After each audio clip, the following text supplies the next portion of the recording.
Alors, on continue notre série sur la mutation de la civilisation. Mutation parce que c'est un moment où viennent tourbillonner ensemble le passé, le présent et le futur. On retrouve beaucoup de fois et sans que les gens soient forcément connectés les uns aux autres, autrement que par le grand esprit. La même idée de relation au passé et d'inquiétude du futur aussi surtout. Dans le concept de mutation de civilisation, il y a l'idée, euh, on va dire, de passer un cap qui n'a jamais été passé avant, mais ça c'est ma façon de voir les choses. Euh, Notamment le terme de civilisation, lui-même, c'est un point d'achoppement philosophique extrêmement pertinent prendre en compte parce qu'on parle jamais de civilisation. En tout cas, à l'échelle mondiale, on n'a pas l'occasion de beaucoup utiliser ce sujet de conversation. Ici, l'inquiétude à Davos et la peur non dite de l'échec. Ça, c'est quand Alastair Crooke, c'était au 31 mai, donc ça fait une douzaine de jours, euh, relate ce qui s'est passé au Forum économique mondial, qu'ils se disent mondial. Alors que pendant ce temps-là se jouait le Forum économique eurasiatique. Mais ça, c'était une autre histoire. Mais alors, le Forum économique asiatique ou eurasiatique, c'est le CEE en fait. Euh, Lui, il a commencé tout doucement, précautionneusement, et ils ont établi des liens, ils ont avancé dans leur travail, ils ont été sérieux. Là, on a l'effet inverse, où les gens arrivent en étant vraiment très sérieux. Alors, Alastair Crooke nous explique, nous recevons ici euh, la crème de la crème des chefs d'entreprise du monde entier. Zelensky qui fait son speech, après on l'a plus revu d'ailleurs, hein, on ne sait pas ce qu'il est devenu. Nous voulons plus d'armes, plus de sanctions. Et le speech de Klaus Schwab, c'est il faut canceller la Russie. Tout commerce avec l'agresseur doit être arrêté. Toutes les entreprises étrangères devraient quitter la Russie afin que vos marques ne soient pas associées à des crimes de guerre. Bah oui, c'est sûr, comme Coca-Cola par exemple. C'est pour dire, ou Nike, ou n'importe quoi, ou Apple. Euh... ah non, il parlait pas de ça. Bon. Les sanctions doivent être globales. Bref, ils étaient super vénères. Là-dessus, t'as encore Soros qui arrive, qui finance, qui chapote, qui est le boss hein, de tout ça, parce que c'est quand même toute une histoire. Qui arrive et qui déclare carrément. Alors lui, il dit une victoire rapide sur la Russie était nécessaire pour sauver la société ouverte et la civilisation elle-même. Voilà ce qu'il dit. C'est la civilisation qui est en jeu. Il faut absolument éliminer. Alors lui, son truc, c'est éliminer la Russie du monde en termes généraux. Voilà son discours. Tout simplement. Pendant qu'ils font ça, les gars, ils mettent un petit logo en haut à gauche sur leur écran et ils marquent gouvernement mondial. Et on a l'impression qu'ils jouent. Enfin, je sais pas d'où ils sortent ce terme. Évidemment, on suppose que c'est leur objectif, mais c'est pas quelque chose qui est avéré, réel. Ils anticipent sur une réalité qui n'existe que dans leur tête. Ils sont complètement à côté de la plaque. Et là arrive un premier événement que Alastair Crooke désigne comme la plus grande inquiétude de Davos, et pourtant nous on va pouvoir l'analyser comme une première étincelle de doute qui fait lever un petit sourcil. Enfin en tout cas toute cette aventure-là, ce jour-là, c'est ce qui s'est passé globalement dans l'idée. Ils sont arrivés sur deux et ils ont tout d'un coup levé un sourcil en disant tiens, peut-être qu'il y aura un doute sur nos objectifs et ce qu'on est en train de dire. Et le premier petit doute, c'est ça, un article du New York Times, alors qui normalement est financé et payé pour mentir autant qu'on veut. Et tout d'un coup, c'est le New York Times qui sort un article qui dit oui, peut-être qu'il faudrait peut-être négocier avec la Russie. Alors là, ils sont scandalisés, ils fulminent. Mais vraiment, mais c'est pas possible. On les paye pour mentir et tout d'un coup, le mec, il vient de tenir des propos contre-productifs par rapport à notre projet. T'as Eric Cantor, j'aime bien parce que Cantor c'est le nom quand même d'un mathématicien qui a changé la face des maths le siècle dernier ou un peu plus que ça. un siècle et demi presque, et introduit un paradigme. Enfin, je ne vais pas rentrer dans le détail de ça, mais quand même, toutes les maths modernes sont basées sur ce que Cantor a établi. Il existe une infinie d'infini. Je ne sais pas si c'est son fils ou pas, mais en tout cas, on a un nom qui est impressionnant ici. Et lui, il explique, alors c'était avant le vote pour les 40 milliards de dollars, les fameux 40 milliards de dollars. Si tu fais une recherche là-dessus, je pense qu'on va pas la faire tout de suite. T'as énormément d'histoires autour de ça. Et lui, il expliquait que... Alors, il était inquiet de ne pas obtenir le prochain vote pour les 40 milliards, pour des raisons logiques. Et surtout, il explique que exclure entièrement la Russie nécessiterait des sanctions secondaires contre d'autres pays et ça placerait l'Occident dans un conflit frontal avec la Chine, l'Inde et quelques 60 autres États qui ont refusé de soutenir la résolution de l'ONU dénonçant l'invasion de la Russie. Il a averti que les États-Unis se mettraient en danger en surjouant leur rôle. Donc, quelque part, ils veulent bien être méchants, mais pas stupides. Et là-dessus, tu as Kissinger qui est arrivé, accueilli à bras ouverts en tant que criminel de guerre non repenti et jamais condamné, qui arrive à l'âge de 100 ans avec gloire et fortune et énormément de meurtres sur les bras. Et tout d'un coup, Kissinger, qui était notamment là dès le début du World Economic Forum, qui tient des propos qui sont encore une fois contre-productifs pour eux, en déclarant que ça aurait des conséquences désastreuses pour la stabilité à long terme de l'Europe. Il a ajouté que ce serait fatal pour l'Occident de se laisser emporter par l'humeur du moment et d'oublier la place de la Russie dans l'équilibre des forces. Là-dessus, et je crois qu'ils comprennent pas ce qui se passe. ils doivent se dire, mais on se bat les uns contre les autres ou on fait notre plan de domination du monde? Parce que quand même, le World Economic Forum, c'est nous dominons le monde, nous pouvons contrôler le destin de l'humanité. Et cette phrase, précisément, c'était vraiment, quand on a un minimum de connaissances, de compréhension philosophique, on sait que le destin de l'humanité est la résultante, l'émergence d'une complexité d'événements qui est tellement inconcevable pour un seul esprit humain que c'est extrêmement difficile d'envisager de se croire à un moment ou à un autre capable d'influer sur le destin du monde. Il peut tout se passer et même le plus petit événement peut avoir l'influence la plus majeure possible sur l'ensemble des événements. Donc rien que sur un plan philosophique et vaguement scientifique, c'est hors de propos. Justement, d'ailleurs, c'est ça le truc, c'est que les élites, qu'est-ce que c'est? Enfin, les gens les possédants, comme je les appelle, qu'est-ce que c'est? Ce sont des gens qui prétendent avoir le pouvoir. Et le pouvoir, c'est quoi? C'est le contrôle. Et le contrôle, comment est-ce qu'on l'obtient? Eh ben, en vérité, mes amis, on ne l'obtient pas autrement qu'en ayant l'unanimité avec soi et en ayant une vague d'énergie humaine qui se lance vers un objectif commun, respectable et profitable pour tous, et compréhensible pour tous, et clair et évident. À la limite, dans cette situation précise, on peut infléchir le destin du monde.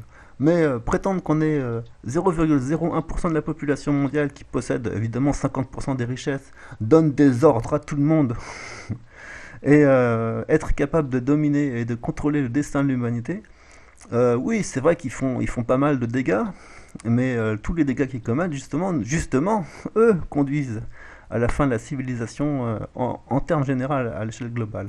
Donc de toute manière, pour être à côté de la plaque, on ne peut pas faire mieux. C'est incroyable. Ce qui était intéressant, donc, aussi, alors là, c'est que les 40 milliards ont été votés entre-temps. Il explique à un moment donné que... Attends, je vais te le trouver. Tintin. Au début, certains ne s'en souviennent peut-être pas, il y a eu 6 votes de la Chambre de projet de loi, puis 60. Et au début, au Sénat, il y a eu 0 vote pour, et puis 11 votes pour, finalement, le fait de délivrer 40 milliards d'armes et de munitions à l'Ukraine en termes généraux. Donc ils ont changé d'avis pour une raison que nous ne pouvons pas ausculter, euh, pour le moins qu'on puisse dire. Moi je dis que, ouais bon, un peu de chantage et de corruption ça marche très bien. Et on sait aussi que ces 40 milliards, ils les ont jamais, enfin, ils seront jamais arrivés sur place et ils vont servir principalement à faire des black projects et à injecter des. Ils vont se disperser dans autant d'endroits que possible. Partout où il y a de l'argent, il y a des voleurs, c'est normal. Donc il y en a très peu en fait qui arrivent au final à l'objectif initial. Euh, Là, ce qu'on voit, c'est que ce qu'il explique à l'Aster, Crook, c'est que alors, Eric Cantor et d'autres Américains présents au WEF peuvent présenter leur inquiétude quant aux objectifs occidentaux en compagnie courtoise. C'est entre eux, ils sont. J'aime bien cette expression. Comme une simple expression de leur incertitude quant à la stratégie américaine. Et les États-Unis essaient de punir la Russie pour son agression. On sait qu'ils sont hostiles, etc. Et même haineux. Bon, d'accord. L'objectif est-il une utilisation plus subtile de la politique qui donne au Kremlin une voie de sortie des sanctions? Je ne sais pas. En tout cas, qu'est-ce que ça signifie? Le, Qu'est-ce qui est intéressant à noter, et c'est ça le plus pertinent, c'est ça signifie que les buts de guerre ultimes de l'Occident en Ukraine ont pu jusqu'à présent rester opaques et indéfinis. Et les détails étant balayés au gré de l'humeur du moment, comme l'appelle Kissinger. Ce qui est intéressant, c'est que les vrais objectifs de cette stratégie sont encore inconnus. On ne sait pas vraiment. On parle énormément de stupidité des dirigeants. On a vu que les sanctions ont été prises au détriment des personnes de la Fed notamment, qui avaient les moyens de mesurer que c'était idiot de faire ça. Euh, on a vu en fait, ils auraient pu négocier depuis le début et trouver une solution rapidement, mais ils ne l'ont pas fait. Et donc, il s'ensuit aujourd'hui famine qui se prépare, qui elle aussi a été préparée, enfin, et dont les Russes ne sont pas responsables, mais ça on aura l'occasion d'y revenir. Alors c'est quoi la stratégie? Qu'est-ce qu'ils veulent faire? Parce que même dans leur camp, il y a des gens qui doutent et qui se posent des questions, qui se demandent mais qu'est-ce qu'il y a de logique là-dedans? Est-ce que vous n'êtes pas en train de nous raconter des salades? Euh, voilà. Alors, on a un WEF qui est une espèce de façade d'une activité souterraine, une façade qui utilise les personnes les plus puissantes, qui d'ailleurs doivent payer leur cotisation pour venir assister à cette fête-là, dont on a d'ailleurs des photos qui sont pas ragoûtantes. Enfin bon, on verra ça. Et, euh, voilà ce qu'on a comme pensée occidentale en termes général. On a une espèce euh, de dictature inconnue. On ne sait pas où ça va, d'où viennent les idées, qui dirige tout ça. On sait qu'on a un Soros qui est extrêmement investi là-dedans. Et c'est à peu près tout ce qu'on sait sur leur raison d'agir et leur fonction dans le monde. Alors bon, alors ce qu'il explique, bon gros, c'est que bon, néanmoins, les fractures commencent à être visibles. Quelque chose s'agite. L'Europe suivra inévitablement la voie tracée par les États-Unis, d'accord, ça c'est sûr, en tant que bons vassaux. Mais pour l'instant, les faucons restent fermement assis sur leur chaise. Les États-Unis, Londres, Pologne, Commission, etc. Donc voilà pour le WEF. Là, on a un petit coup de réaction chinoise au propos de Anthony Blinken, qui parle français très bien d'ailleurs. Et les Chinois, ils en sont plus à la langue de bois, hein. Ils ont fini avec ça. Donc il exprime l'idée en gros que le monde n'est pas ce que les États-Unis dépeignent et la tâche la plus urgente à laquelle est confrontée la communauté internationale est de protéger conjointement la vie et la santé humaine, de promouvoir la reprise économique mondiale et de sauvegarder la paix et la tranquillité du monde, ce qui nécessite l'établissement d'une communauté avec un avenir partagé. Je te le souligne, et la mise en œuvre d'objectifs et de principes inscrits dans la Charte des Nations Unies, a déclaré Wang. En fait, c'est Wang Yi.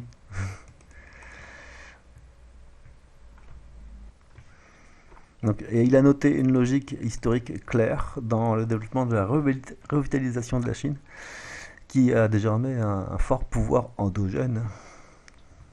Et il juge que l'objectif de la Chine est ouvert, juste, équitable. L'objectif est d'améliorer la vie du peuple chinois, d'apporter une plus grande contribution au monde, et non de remplacer ou de défier d'autres pays. Et voilà. Il explique vraiment, avec ces quelques termes, l'esprit dans lequel travaille le bloc asiatique en termes généraux, et eurasiatique pour tout englober, et y compris les pays du Sud maintenant. C'est un mouvement qui est totalement qui s'inscrit totalement dans ce que veut la Charte des Nations Unies, les droits de l'homme, la recherche de paix et de prospérité, et ça s'oppose donc frontalement aux activités de l'Occident, qu'on appelle aussi l'Occident collectif maintenant, sous l'impulsion de Lavrov, apparemment, et tout le monde a repris ce terme. Et il rajoute, pour parler de leur unipolarité, la Chine ne cédera jamais au chantage ou à la coercition et défendra fermement sa souveraineté. Et ça, c'était un des mots les plus importants qu'on a à étudier dans notre petite série, sa sécurité et ses intérêts de développement. Et là, il en profite pour recaler son gagnant-gagnant, où il explique ce qu'on explique nous dans notre série ici. Les relations Chine-États-Unis sont à la croisée des chemins et les États-Unis devraient faire le bon choix en mettant davantage d'efforts sur le principe de respect mutuel, de coexistence pacifique et de coopération gagnant-gagnant, plutôt que de définir des relations Chine-États-Unis comme ayant des aspects compétitifs, coopératifs dans le sens où il l'entend, et adversaires. Coopératifs, c'est-à-dire en faisant des alliances en général c'est de vassalité avec l'Europe, c'est ça qu'il veut dire, ou de se concentrer sur la stratégie d'investissement, etc. Ce qu'il faut, c'est trouver le moyen pour les deux grands pays de traiter correctement l'un avec l'autre dans la nouvelle ère, a déclaré Wang. Et c'est ça qui nous intéresse. On en est conscient et les grandes personnes de ce monde en sont conscientes aussi. Car c'est ce qui se passe et c'est plus que palpable, c'est maintenant objectivement visible et objectivement ce qui est en train de se passer. Il y a une nouvelle ère qui est en train d'arriver. C'est quand même extrêmement intéressant. Dans cet article de Scott Ritter, on va retourner un petit peu sur la guerre menée contre l'Ukraine telle qu'elle existe. Ce qui est intéressant, c'est que Scott Ritter, il avait notamment... Alors, je te le fais un résumé super rapide. J'ai tout à fait très bien compris ce qu'il veut dire. Il passe de la phase 3 parce que on a la phase 1 et la phase 2 de la guerre. Ce qui est d'intéressant, c'est que quand les Russes expriment un objectif de guerre, les Occidentaux s'imaginent que les Russes sont assez bêtes pour donner leur stratégie de guerre en même temps. Et donc ils déduisent directement de l'objectif quelle sera la stratégie qui va être adoptée. C'est-à-dire ils imaginent ce que eux feraient à leur place. Et ça c'est intéressant parce que c'est quand même comme ça que ça fonctionne, les relations. C'est une grande question qu'on va se poser ensuite sur ce qu'a demandé avant Wang Wei. C'est ce qui va fonder les relations internationales, ça va être une compréhension mutuelle et des règles communes. Et notamment dans les règles communes, il y a les règles de compréhension de ce que fait l'autre et pourquoi il le fait et comment il le fait. Et dans cette guerre, ce qu'on voit, c'est que les Américains ne comprennent pas comment fonctionnent les Russes, pourquoi ils agissent et comment ils agissent. Et ça, c'est extrêmement pertinent. La guerre est un espèce de révélateur de l'état d'esprit et en tout cas de l'état d'esprit des nations qui sont en conflit. De même qu'en général, c'est aussi un révélateur de toutes les choses qui sont restées non dites dans les discussions et les échanges diplomatiques, où c'était un peu frustrant et on a accumulé de la frustration parce qu'il y a eu de l'incompréhension mutuelle. Et donc c'est comme ça qu'éclatent les guerres. Il n'y a pas de mystère là-dessus. Ce qu'explique Scott Ritter là-dessus, c'est que l'objectif de dénazification de la Russie n'est pas vraiment spécialement atteint, parce qu'en tout cas ils ont bénéficié d'une grosse publicité, même s'ils ils vont se prendre un espèce de Nuremberg et écoper d'énormes... Enfin, ils vont finir en prison. Et d'autre part, il y a l'objectif de démilitarisation qui se termine par une remilitarisation avec des financements des armes, et notamment d'armes qui vont fuiter dans tous les pays en Afrique et tous les pays vaguement en guerre. Donc on a provoqué une énorme débauche d'armes qui va aboutir entre des mauvaises mains. Donc c'est vraiment encore pire qu'avant. Là-dessus, la stratégie américaine, c'est l'humiliation de la Russie en lui faisant porter le chapeau, quoi qu'il arrive de mal, de lui faire porter le chapeau, que ce soit la crise alimentaire, les armes, la nazification. Tout ce qu'ils font, ça sert finalement à attiser ces mots, et donc finalement les objectifs attendus étaient pas vraiment remplis. Et c'est ça qu'il explique Scott Ritter, c'est ça aussi que Gonzalo Lira n'aime pas du tout entendre, parce qu'en réalité quand même, sur le plan de stratégie de guerre, ils sont sans commune mesure, ils ont écrasé littéralement les Ukrainiens, et ils l'ont fait notamment, comme il l'explique ici, avec seulement 10% de leur armée, parce que la Douma, en raison du fait que la Russie n'est pas en guerre officiellement, mais que c'est qu'une opération militaire, la Douma n'autorise que 10% de l'armée maximum à s'engager dans les territoires. Donc, ils ne peuvent pas avoir plus. Et le dernier problème qu'explique Scott Ritter, c'est que la légitimité de la Russie d'entrer en Ukraine était de repousser une attaque imminente d'une épuration ethnique provoquée par une armée qui était destinée à éradiquer tout ce qui était russophone en termes généraux. Cette menace a maintenant été repoussée, et donc maintenant que la menace est repoussée et que les républiques de Donetsk et de Lugansk sont reconnues, indépendantes, en sécurité, etc., la légitimité de rester en Ukraine pour la Russie est mise en péril. Donc la question qui pose ici, c'est quelle sera la phase 3, parce que il y a énormément d'échecs, les objectifs concrets ont été obtenus, et comment est-ce qu'ils vont continuer à sécuriser leurs frontières? Voilà la question qu'il pose. Ça, c'était pour le volet application physique des transformations structurelles. Dans cette question, pourquoi l'intervention de la Russie en Ukraine est illégale au regard du droit international, on l'avait vu dans l'épisode précédent avec le Norman Finkelstein qui expliquait que les principes c'est une bonne chose, mais réfléchir, on a le droit. Et j'avais fait un speech pour expliquer ça.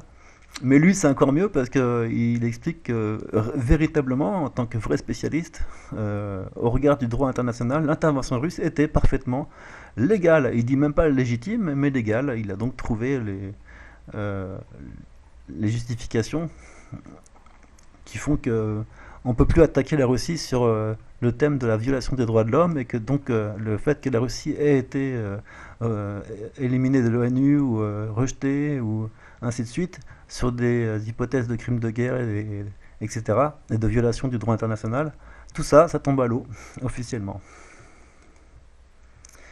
Ça, c'était un article en passant sur, désolé d'annoncer un génocide, mais ça concerne le vaccin, etc. Donc comme c'est Naomi Wolf, c'est toujours très intéressant. Mais aussi c'est intéressant de voir que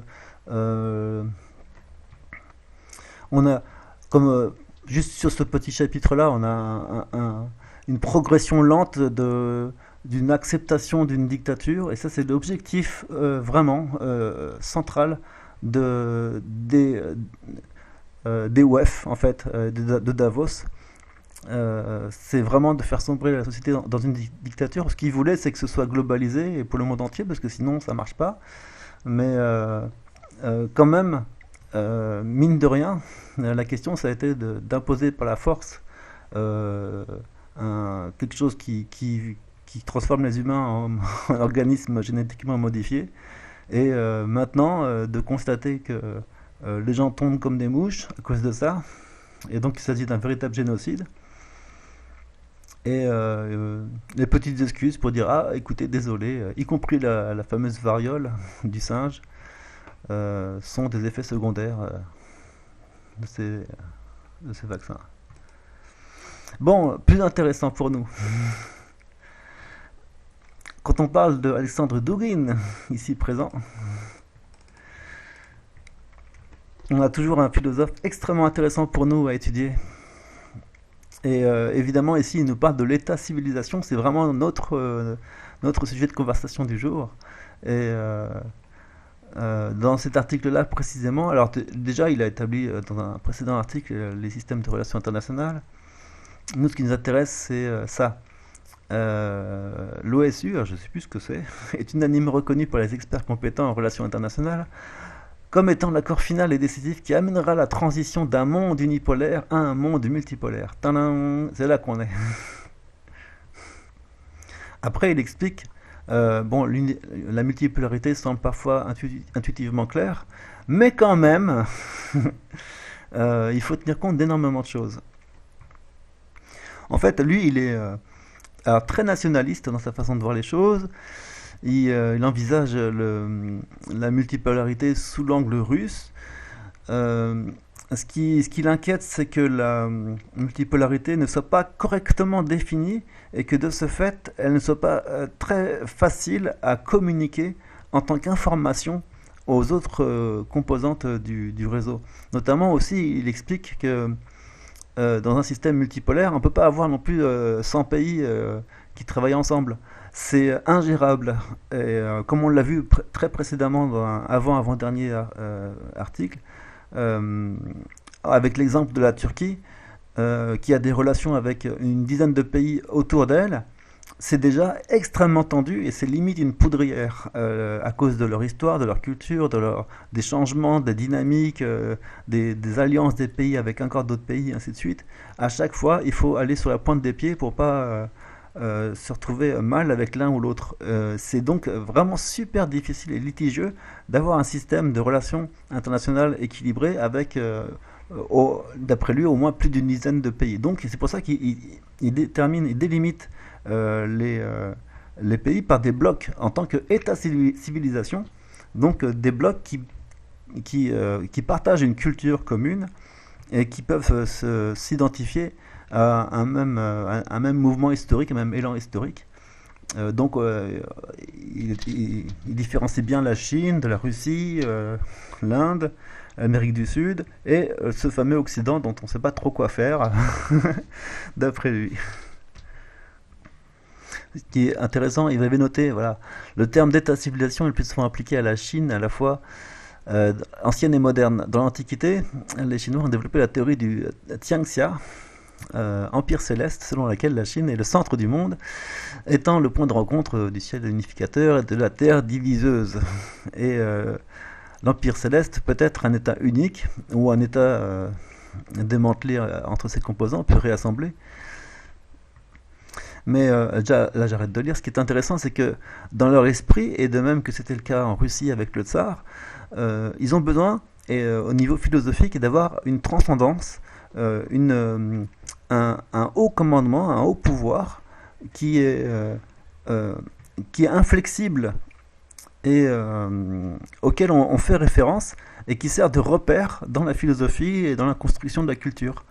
Donc c'est quelque chose d'extrêmement important pour eux d'avoir une espèce de, on va dire, de domination, mais c'est une domination qui n'est pas négative, elle est extrêmement bien intentionnée. Et le peuple s'attend évidemment à ce que le roi soit juste, ou en tout cas le tsar ou la personne qui domine. Et donc ils ont besoin de ça dans la culture. Dans un autre article, je crois qu'il avait regretté la disparition du tsar parce que ça, en Russie, parce que ça changeait toute la philosophie. Enfin, c'était pas lui à ce moment-là qui avait dit ça, c'était un autre auteur sur la philosophie russe. On l'avait vu la fois dernière. Et donc ça nous amène à un monde multipolaire et composé d'États et de civilisations.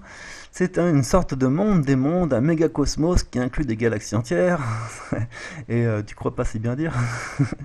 Bon, on n'est pas prêt de le voir, hein, mais ça viendra.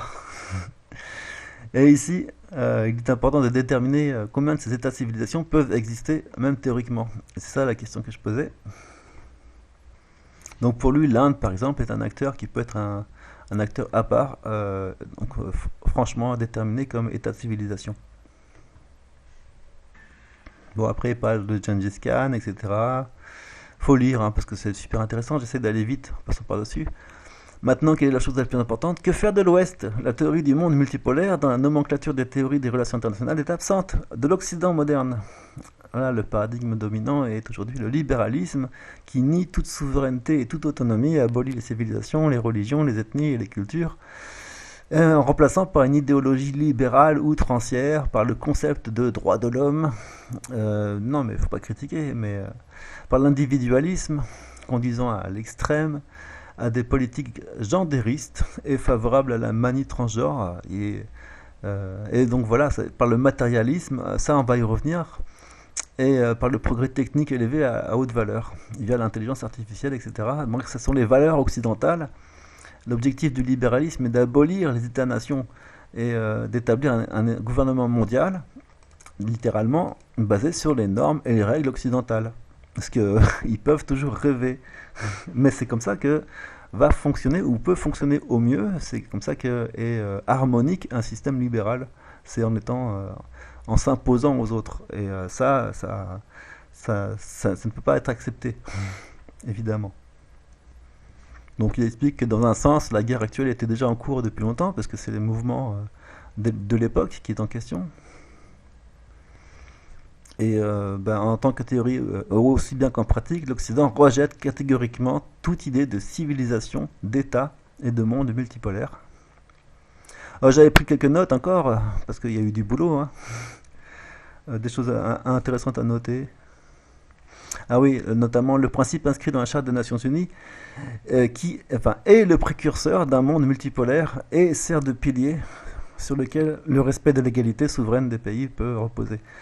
Ce qui est important, hein, c'est que au moment de sa conception, la Charte des Nations Unies n'avait pas forcément anticipé l'avènement d'un monde multipolaire, mais en tout cas, dans sa... comment on va dire pour sa cohérence, il est nécessaire d'en arriver là. Donc en fait, il était le précurseur parce que ça découlait de la logique. La Charte des Nations Unies est basée principalement sur le principe d'autodétermination, et dans son esprit et sa façon d'écrire, elle considère les pays comme des humains, en tout cas qui ont les mêmes propriétés de liberté et de nécessité d'évoluer. Et en tant que tel, ces pays bénéficient d'une identité propre à chacun d'entre eux, et chaque pays a donc son autodétermination, dans le sens où la démocratie doit être son mode de gouvernance, en tout cas son mode de gouvernance doit être cohérent avec la volonté de chaque individu.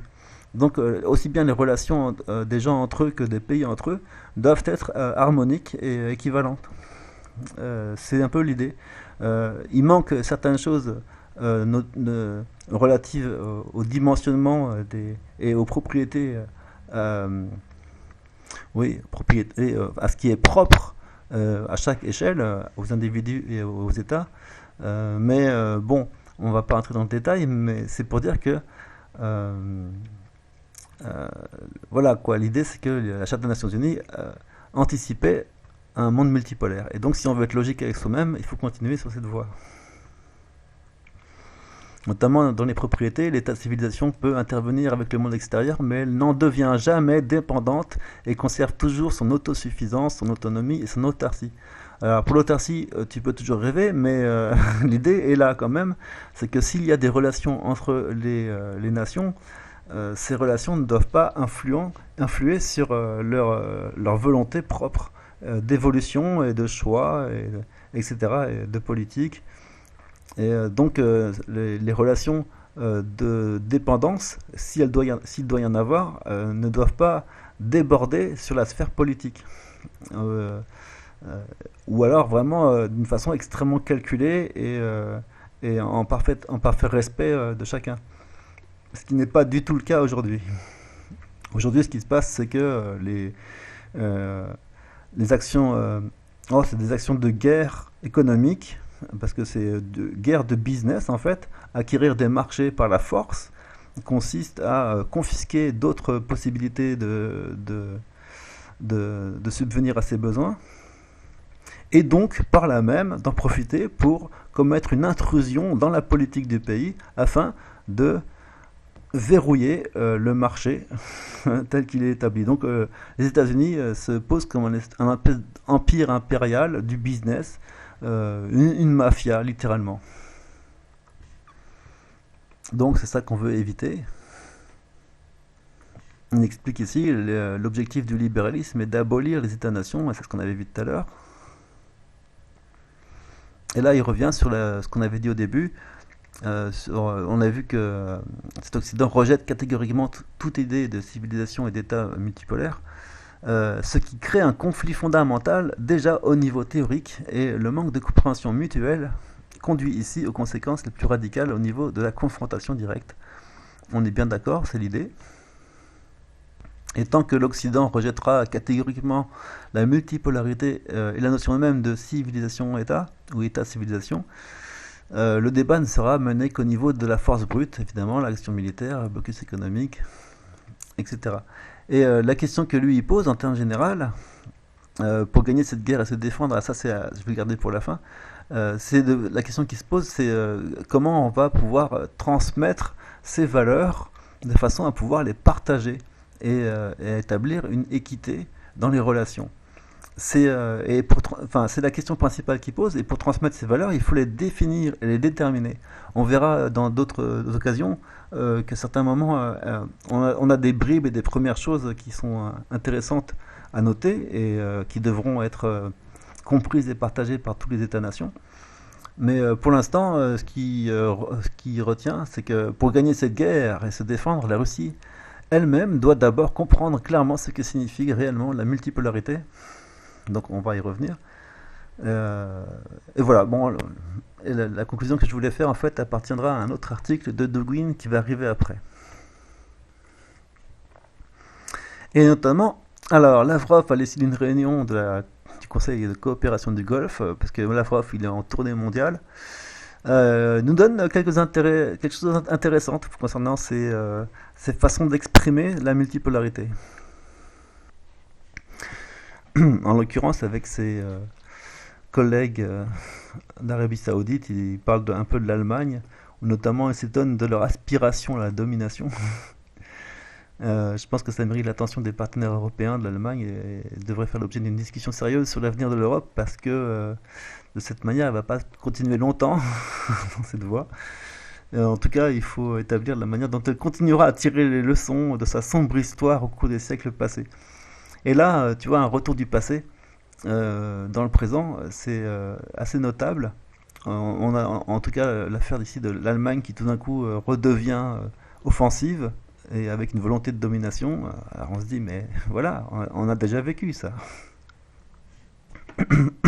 Donc la principale conclusion de l'évaluation de la situation géopolitique est qu'il ne faut pas laisser un groupe de pays établir sa domination dans le monde. Malheureusement, nos partenaires occidentaux en ont fait une priorité absolue. Ils annoncent ouvertement la nécessité d'un ordre mondial unipolaire grâce au WEF, qu'ils appellent ordre fondé sur les règles, qui ne veut rien dire, on verra.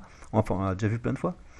Mais c'est l'Occident qui rédige ces règles, et ils ne se cachent pas de le faire, et selon eux, les autres n'ont pas le droit d'établir ces règles. Justement, nous, on explique que les règles doivent être partagées implicitement et que toutes les décisions doivent se construire autour de ces connaissances qui sont quasiment inconscientes et qui doivent aller de soi. Ce sont des choses qui doivent être établies. Et là, en l'occurrence, ce que fait l'Occident, c'est des ordres fondés sur les règles, c'est d'établir des règles qui sont mouvantes, qui sont selon leurs arrangements et selon leurs intérêts, et qui sont imprévisibles, et qui empêchent toute capacité à anticiper les actions de l'autre. Donc de toute manière, c'est ingérable leur histoire. Et donc ce que veulent cet Occident, ce pôle, ce qui selon l'Occident devrait être uni dans le monde, est dirigé sans équivoque par les États-Unis. Toute dissidence est pratiquement absente. Les appels individuels à une quelconque autonomie stratégique en Europe sont noyés dans le cœur harmonieux de ceux qui exigent l'unité de l'Occident sous la direction des États-Unis. C'est vraiment incroyable. Donc il continue là-dessus. L'Occident ne doit pas élaborer de projets et mettre ses idées en pratique en violation des règles universelles, principalement la Charte des Nations Unies, qui stipule le respect de l'égalité souveraine des États et le principe fondamental, comme principe fondamental.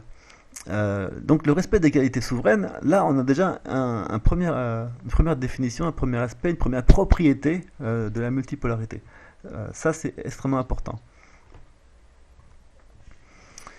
Bon, là-dessus, il profite pour dire que le Conseil de coopération du Golfe est parfaitement d'accord avec cette conception, et là-dessus, ils en sont très satisfaits. Là-dessus, il y a encore, toujours dans la Charte des Nations Unies, un autre élément important, c'est une disposition de la Charte qui exige que tout État membre de l'ONU se conforme aux résolutions, d'accord, dans la mesure où, alors je ne sais plus où il le dit, en tout cas il parle de cette disposition clé, euh, où notamment il est question de... Oui, c'était au-dessus. Là voilà. On peut lire qu'aucune partie ne peut renforcer sa sécurité, je te le souligne, au détriment de celle des autres. Et aucune organisation ne peut prétendre dominer la région euro-atlantique. Mais le plus important, c'est celle-là. Pourquoi? Parce que est-ce que vous entendez le son de Jésus qui parle en disant ne fais pas aux autres ce que tu ne voudrais pas qu'ils te fassent? C'est un principe qui est inscrit dans la religion et qui est profondément, alors profondément, euh, comment on va dire, imprégné dans le subconscient, mais surtout qui est d'une logique implacable et d'une évidence totale. C'est même tellement simple et basique que euh, tous les enfants peuvent le comprendre. Et d'ailleurs, c'est une des premières choses qu'on leur apprend. En tout cas, on leur apprend à exprimer de façon claire cette idée qu'on ne fait pas aux autres ce qu'on ne veut pas qu'ils nous fassent. C'est une des définitions de la justice elle-même. Et donc cette disposition est extrêmement importante. Et ici, elle s'exprime sur le plan de la sécurité. Donc on a une expression sécuritaire de cet adage, on va dire. Aucune partie ne peut renforcer sa sécurité au détriment de celle des autres. Parce que, évidemment, si l'autre fait pareil, ainsi de suite. Ça, c'est encore une autre expression de ce qui fonde l'ordre multipolaire. Et donc cet élément était vraiment extrêmement important à souligner parce qu'il en parle très souvent, Lavrov, dans ses discussions. Et donc il essaye dans le monde entier d'inculquer ça aux gens en disant mais voilà, vous cherchez un ordre fondé sur des règles, mais on en a un déjà, pas la peine d'en chercher un autre. Et justement, cet ordre fondé sur des règles, il explique très clairement que les États-Unis sont pas du tout dans leur bon droit, pas du tout dans leur bon droit. Et ça, ces questions-là vont nous amener sur la Palestine, évidemment, notre inquiétude quant au fait que le concept de solution à deux États subit un test sérieux. J'aime bien quand ils sont diplomates comme ça. La solution à deux États, c'est une mauvaise solution, on le sait, mais ce serait intéressant d'en être sûr ou de le prouver ou d'avoir une bonne raison de le penser. Et là, lui, il explique subit un test sérieux. Ça veut dire que si on va vers cette voie-là, ça, on voit bien ce que ça donne. En tout cas, déjà aujourd'hui, c'est une situation de guerre permanente. Donc, ça va pas être non plus une bonne solution. Moi, j'explique depuis longtemps qu'il faut faire un État plurinational comme en Bolivie, etc. Parce que de toute façon, l'État plurinational fonctionne en interne comme un État multipolaire. Donc, c'est une très bonne solution.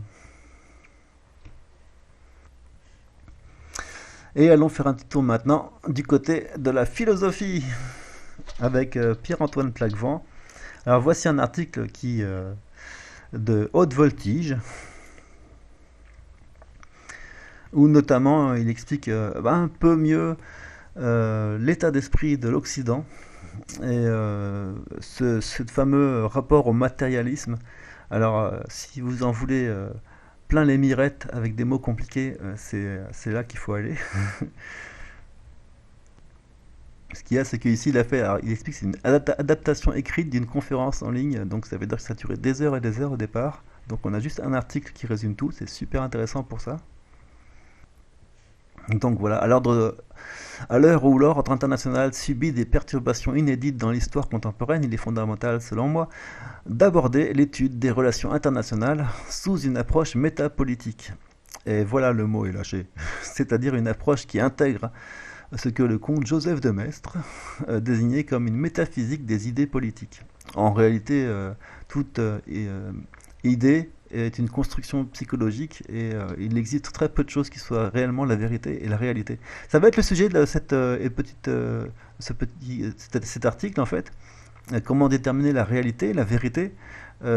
Oh, si je dis à ma manière, je dirais que les Occidentaux, ils ont comme une tendance pathologique euh, à confondre la vérité avec leur opinion. C'est-à-dire que entre ce qu'ils observent, comme on l'a vu avec la stratégie de guerre russe, ils voient les objectifs de guerre, donc ils déduisent immédiatement, sans avoir à réfléchir, et de façon spontanée, et grâce à leur immense expérience et leur immense savoir-faire sur les choses, qui est totalement subconscient et qui agit tout seul, ils arrivent à établir la stratégie que les Russes vont employer pour leur guerre.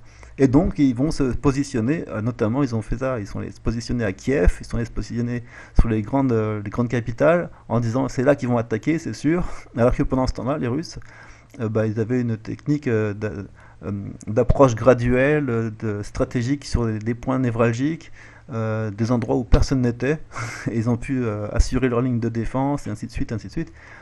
Et ils n'ont jamais été à Kiev, ou là un petit peu pour les embêter, quoi. Mais c'était juste pour faire diversion quasiment. Alors que pendant ce temps-là, ils s'occupaient des vraies questions importantes comme les cheminements de marchandises, d'armes, etc. Mais bon, ce qui est intéressant pour nous, on va revenir dans la philosophie quand même, c'est que la pensée occidentale, elle est spontanée, ou on va dire, au moins on peut dire impulsive, ou alors j'ai plus exactement le mot, mais bon. Et ça s'oppose à une. En tout cas, elle est irréfléchie. Et c'est ce que j'appelle souvent dans mes discussions des donks. Les gens, ils voient des choses, ils ont un donk qui apparaît, qui leur donne une, euh,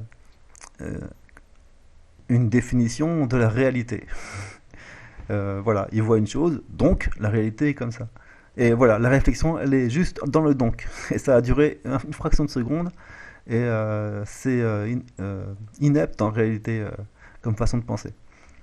Bon, c'est pas en substance ce qui est dit dans cet article, mais je vais y revenir. En fait, il commence. Si on recherche à saisir l'ontologie d'une culture ou d'une civilisation, voilà des gens intelligents qui parlent, ça change. Hein. Nous sommes naturellement conduits à rechercher le noyau spirituel qui la fonde, car il n'existe pas de peuple ou de nation ou de culture ou d'État qui ne soit structuré par un noyau spirituel, même sécularisé. L'athéisme rationaliste lui-même, qui est désormais devenu la norme culturelle commune des peuples d'Occident, plonge ses racines dans un ensemble d'idées et de conceptions non rationnelles, qui en fait sont para-religieuses.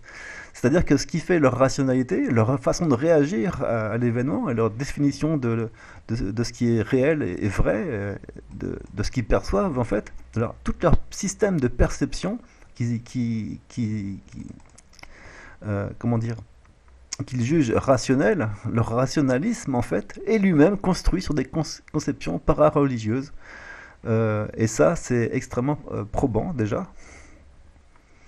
Donc là, il parle après de temps des lumières qui ramènent à l'illusionnisme, à l'ésotérisme. Mais bon, ça c'était juste pour rigoler à mon avis. On rigole bien entre philosophes aussi.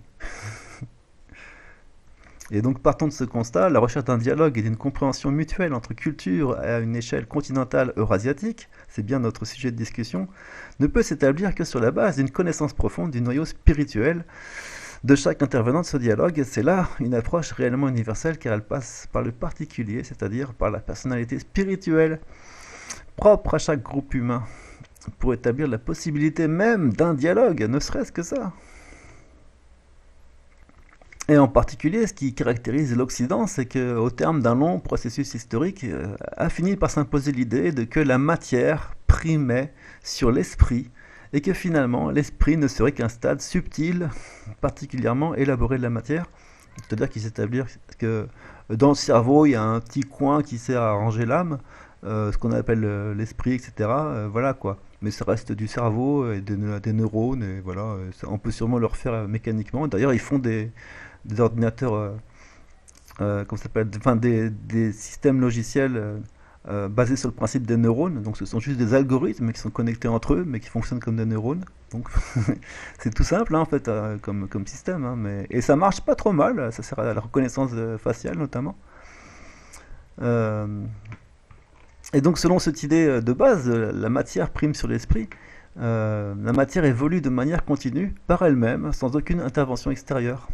Et là-dessus, il n'y a pas de transcendance, et donc il n'y a pas euh, on va dire, de tsar ou ou, une personne à qui il faut faire attention dans ce qu'on fait à cause de ces représailles qui pourraient être sur... c'est difficile à expliquer parce que c'est aussi comme ça que s'exprime le gouvernement totalitaire qui veut être mis en place.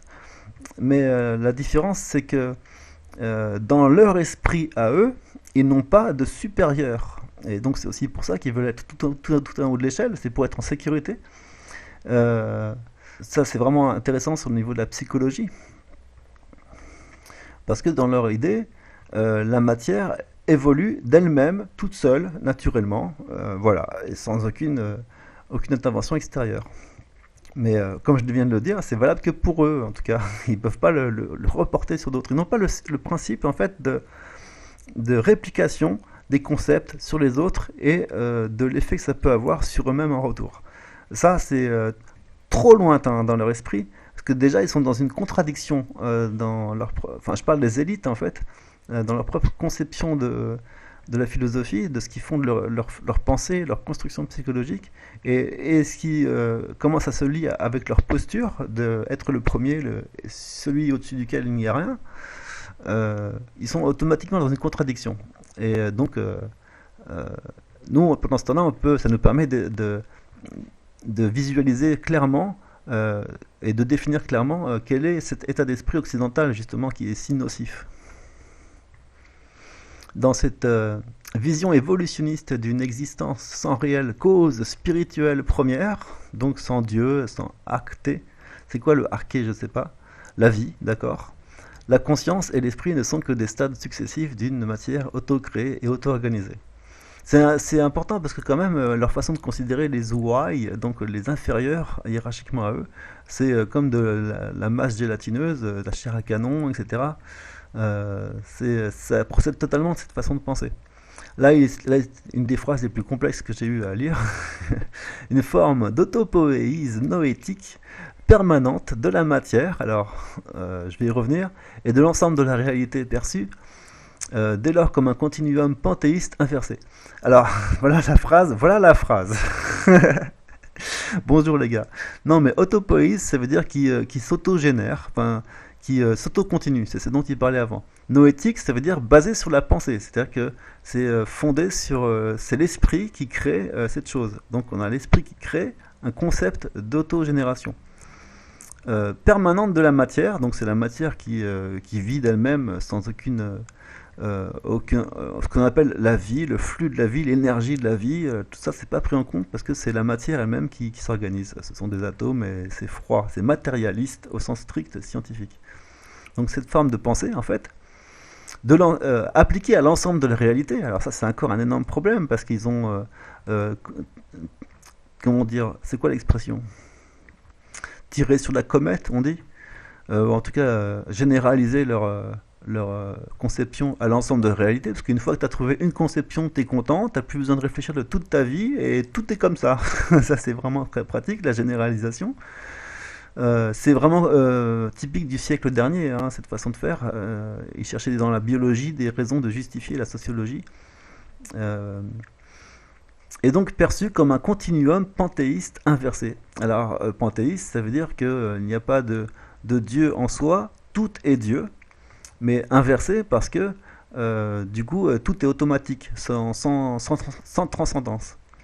Inversé ici car c'est bien la matière qui précède l'esprit et non la matière qui découle de l'esprit, comme dans une hypothèse émanationniste de type plotinienne ou brahamique. Ok, je ne les connais pas celle-là, mais on a compris l'idée.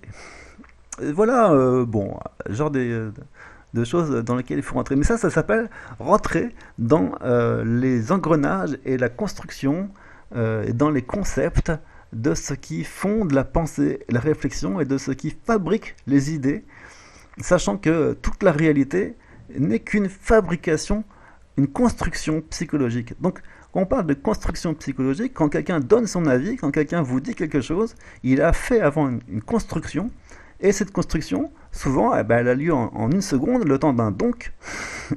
Et cette construction, on peut rentrer dedans, on peut l'analyser, on peut voir les engrenages, et on peut commencer à poser des questions sur leurs fondements, leurs raisons, leurs présupposés, etc. Et aussi de tout ce qui peut en découler si jamais on considère cette construction comme valable. Eh ben, en conséquence de ça, qu'est-ce qui en découle? Et en voyant ce qui en découle, on peut voir si c'est cohérent avec ce qu'on peut mesurer en science et dans la réalité.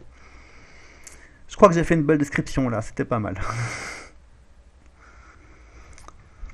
Cette conception spirituelle moniste inversée qui établit l'esprit comme un stade évolué de la matière est celle qui sous-tend la plupart des orientations intellectuelles, technoscientifiques, politiques et sociales, occidentales et contemporaines en général. C'est là qu'il va en venir à parler du transhumanisme. C'est un peu son fondement.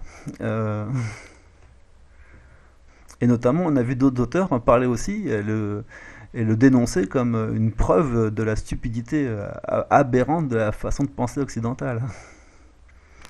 Et donc des personnalités fondatrices de l'actuel système de gouvernance globale qui régit désormais l'Occident ont été imprégnées par cette orientation philosophique. Et ça continue avec la décarbonation, l'assainissement de l'environnement. Alors voilà, l'environnement n'est pas sain, il faut le rendre sain, et donc on va agir dessus, mieux que lui-même. Là, il y a encore des contradictions internes, hein, parce que c'est censé marcher tout seul quand même. Mais c'est pas censé être régi par une pensée ou par une réflexion. Donc c'est censé être modelable dans leur esprit, et comme ils se croient plus fort que tout, il modifie l'environnement, il modifie l'ADN en disant mais c'est pas grave, on peut très bien modifier l'ADN, de toute façon ça changera quoi. Vu comme il est, il n'y a rien de spécial dedans. Donc, en fait, la réalité c'est que si on veut construire un ADN humain en partant de zéro, je pense que vous en aurez pour plus l'infini de temps avant d'y arriver. Et ça, c'est même pas sûr que ça marche. Je veux dire, est-ce qu'on sait construire les choses telles qu'elles sont? Est-ce qu'on sait construire ne serait-ce qu'une zone humide? Est-ce qu'on sait construire, tu sais, tout ce qu'on détruit avec la bétonisation, etc. Est-ce qu'on sait le fabriquer? Non. Alors, quand on le détruit, on le perd et on ne pourra pas le récupérer. Le seul moyen de le récupérer, ce sera de mettre, de comprendre quelles sont les conditions dont ont besoin ces environnements ou ces choses pour exister telles qu'elles existent. Alors comprendre de quoi a besoin l'ADN pour exister tel qu'il existe, la réponse c'est des millions d'années. Voilà, par exemple. Donc à chaque fois qu'on modifie un ADN, on croit agir sur la nature et on se croit plus fort, mais en réalité on saccage un travail qui a mis des millions d'années à se caler très précisément de façon tellement parfaite et harmonique que c'est quasiment une beauté magique. Voilà. Et ça, il faut le voir. Il faut donc considérer l'existence d'un. Après, c'est une autre conception, mais c'est vers ça que ça nous conduit. Une conception de la nature dirigée par une volonté et une intelligence amplement supérieure à ce dont est capable n'importe quel humain, association d'humains, association de planètes, même en s'y mettant tous à fond, c'est impossible d'aller à ce niveau d'intelligence pour créer la nature telle qu'elle existe. Donc, impacter la nature et agir dessus en disant de toute façon ça n'a pas de réelle valeur intrinsèque, c'est de la folie pure finalement.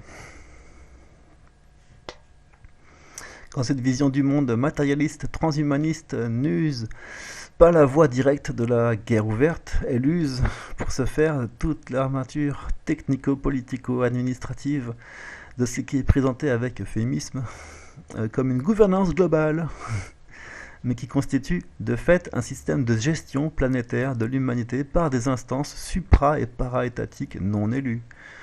On voit bien comment ça marche. Donc voilà, il parle d'orientation post-humaniste, post-chrétienne des élites occidentales qui ne souhaitent même plus entamer un dialogue avec les populations dont elles ont théoriquement la charge. Sont-elles seulement encore à même de dialoguer avec le monde extérieur? Est-ce qu'elles le souhaitent même seulement? Et donc, Bah, de là, on se demande, est-ce qu'elles vont continuer à se crisper toujours davantage face à la montée des puissances concurrentes comme la Russie et la Chine? Est-ce qu'elles vont être remplacées par une autre élite dans une crise de révolution, transformation? Ce qui évidemment ne se fera pas sans douleur. Mais en tout cas, le seul moyen qu'on avance, c'est que ces élites occidentales changent, ou alors ouvrent le dialogue, et au même au niveau spirituel, euh, de façon à pouvoir échanger avec le monde eurasiatique. Enfin, je t'ai reconstruit la phrase à ma manière, sans la lire.